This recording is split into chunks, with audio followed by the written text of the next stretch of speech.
बच्चों, कक्षा 9th Hindi class में आपका स्वागत है। मैं Arvind Kumar Soni, GRV inter college Rath से। बच्चों, कल हमने रहीमदास जी के दोहों को पढ़ा। कल हमने 4 दोहे रहीम के पढ़ लिए थे। आज हम 5वां दोहा पढ़ेंगे। कह रहीम संपत्ति सगे, बनत बहुत बहुरीत, विपत कसौटी जे कसे, ते ही साँचे मीत। फिर से देखें। कह रहीम संपत्ति सगे, बनत बहुत बहुरीत, विपत कसौटी जे कसे, ते ही साँचे मीत। संपत्ति माने होता है वैभव, साँचे माने होता है सच्चे, मीत माने होता है मित्र। इसमें हम संदर्भ लिखेंगे। प्रस्तुत पद्यांश हमारी पाठ्य पुस्तक हिंदी के काव्य खंड के रहीम के दोहे से अवतरित है।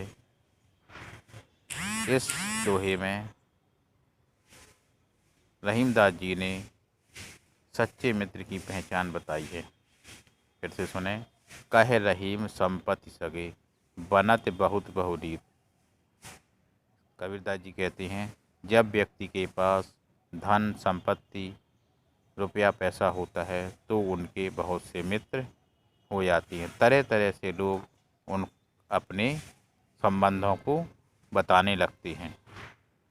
कह रहीम संपत्ति सगे, कहने का मतलब है जब व्यक्ति के पास संपत्ति हो जाती है तो बहुत से व्यक्ति उन्हें अपना मित्र बताने लगते हैं। लेकिन रहीमदास जी कहते हैं, विपत कसौटी जे कसे, ताहि सच्चे मीत। लेकिन कबीरदास जी कह रहे हैं, रहीमदास जी कह रहे हैं कि विपत्ति के समय जो व्यक्ति उस अपने मित्र का साथ नहीं छोड़ता वही सच्चा मित्र होता है। इस प्रकार रहीमदास जी ने बताया कि सच्चा मित्र वही है जो मित्र की विपत्ति के समय भी सहायता करे, उसकी विपत्ति के समय भी उस अपनी मित्रता पर खरा उतरे। फिर से सुने। रहीमदास जी कह रहे हैं, जब व्यक्ति के पास धन दौलत संपत्ति होती है तो लोग तरह तरह से उनके सगे संबंधी बन जाते हैं, अपने को मित्र दिखाना शुरू कर देते हैं। किंतु जब उसके पास धन दौलत रुपया पैसा समाप्त हो जाता है, उसके पास वैभव समाप्त हो जाता है, तो कोई भी जो सच्चा मित्र होता है वह उनका साथ नहीं छोड़ता, वही उनके सच्चे मित्र होते हैं। बाकी सब लोग तो किनारा काटकर निकल जाते हैं और वह उनकी मदद भी नहीं करते। इसलिए रहीमदास जी कह रहे हैं, इसी प्रकार सच्चा मित्र वही है जो विपत्ति के समय उस मित्र की देखभाल करे, उसकी उस मित्रता पर खरा उतरे। संकट के समय रहीमदास जी कह रहे हैं, साथ देने पर ही हमें मित्रता की सही पहचान पता चलती है। भाषा ब्रजभाषा है, मुक्तक शैली का प्रयोग है, शांत रस है, दोहा अलंकार है, दोहा छंद है, अनुप्रास अलंकार है। गोस्वामी तुलसीदास जी ने भी इस संबंध में कहा है, धीरज धर्म मित्र अरुणारी, आपत्ति काल परखिए चारी। कह रहे हैं कि सच्चा मित्र वही है जो आपत्ति के समय लोग व्यक्तियों की मदद करे। अगला है 6वां। जाल परे जल जात बहे, तज मीनन को मोह। कहने का मतलब है, जाल परे जल जात बहे, तज मीनन को मोह का इसका अर्थ तज माने होता है छोड़कर, मीनन माने होता है मछली, छोह माने छोड़कर या वियोग। प्रस्तुत दोहे में रहीमदास जी ने मछली के सच्चे प्रेम का आदर्श प्रस्तुत किया है। बताया है कि जब हम मछली पकड़ने के लिए नदी में जाल डाला जाता है तब मछली जाल में फंस जाती है और पानी जिसको वह अपना परम मित्र मानता है, अपनी सहेली मानता है, उसका मोह त्याग कर आगे निकल जाता है। परंतु मछली उस जल के प्रेम को नहीं छोड़ पाती। वह जल से इतना प्रेम करती है कि वह बिना जल के तड़प तड़प कर मर जाती है। यहाँ पर सच्चे प्रेम की यही पहचान है। फिर से देखें। जाल परे जल जात भय तज मीनन को मोह। क्यों, क्या मतलब है कि जब जाल लगाने पर हम नदी में जाल लगा देते हैं तो जाल में मछली फंस जाती है, लेकिन जल आगे बहकर निकल जाता है।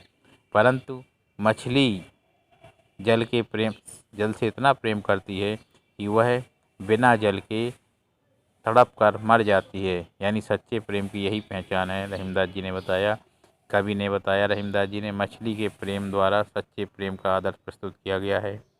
ब्रज भाषा है, मुक्तक शैली का प्रयोग है, शांत रस है, दोहा छंद है, अन्योक्ति अलंकार है। आगे है, दीन सबन को लखत हैं, दीन ही लखे न कोय, जो दीन ही लखे दीन बंधु सम होय। दीन माने होता है निर्धन, लखत माने देखते हैं, दीन बंधु माने परमात्मा। प्रस्तुत जो 7वां जो दोहा है इसको फिर से देखें। दीन सबन को लखत हैं, दीन ही लखे न कोय, जो दीन ही लखे दीन बंधु सम होय।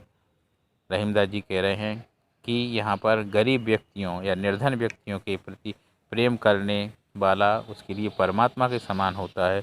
यहाँ पर इस आदर्श की बात की है।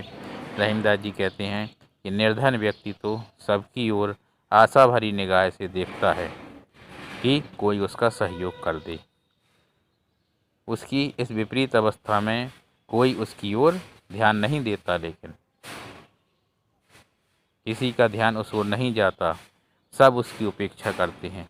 अर्थात जो लोग उस दीन यानी गरीब या निर्धन असहाय की सहायता करते हैं, वह उसका सहयोग करते हैं, वह उसके लिए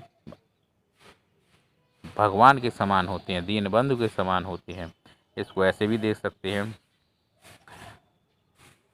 दीन सबन को लखत है, जो असहाय होता है, दीन होता है, असहाय, वह सबकी ओर आशा भरी निगाह से देखता है कोई उसकी मदद कर देगा, लेकिन सब उस दीन असहाय व्यक्ति को देखकर उसको उपेक्षित छोड़कर आगे निकल जाते हैं, कोई उसका सहयोग नहीं करता।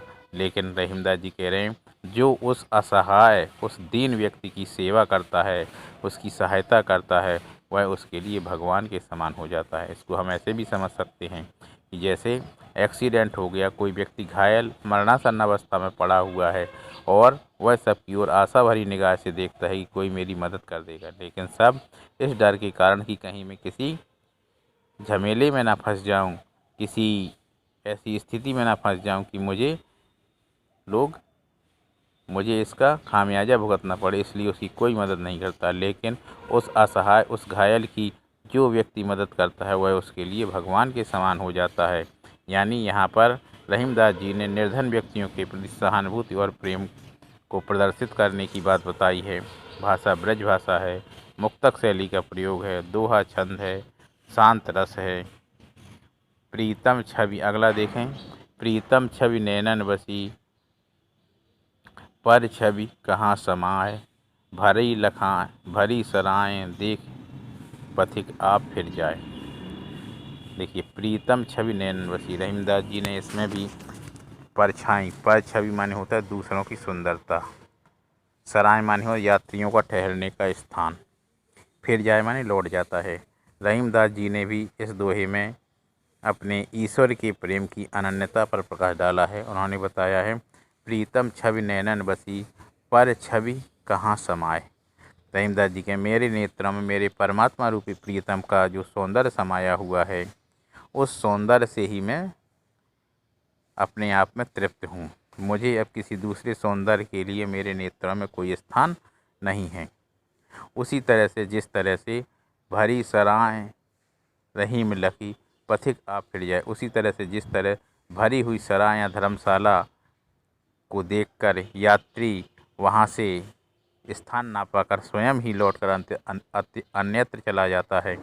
तो यहाँ पर रहीमदास जी ने भी ये बात बताई है कि हमारे नेत्रों में हमारे परमात्मा, हमारे प्रियतम, हमारे प्रेमी की छवि बसी हुई है, अब इसमें किसी दूसरे के लिए स्थान नहीं है। उसी तरह से जैसे भरी हुई सराय या धर्मशाला को देखकर यात्री पथिक स्वयं लौट जाता है, और कहीं अन्यत्र स्थान पाने के लिए चला जाता है। इसी तरह से ईश्वर के प्रति जो हमारे नेत्रों में प्रेम है, विश्वास है, उस प्रेम के अलावा हमारे पास कोई दूसरा स्थान नहीं रहता।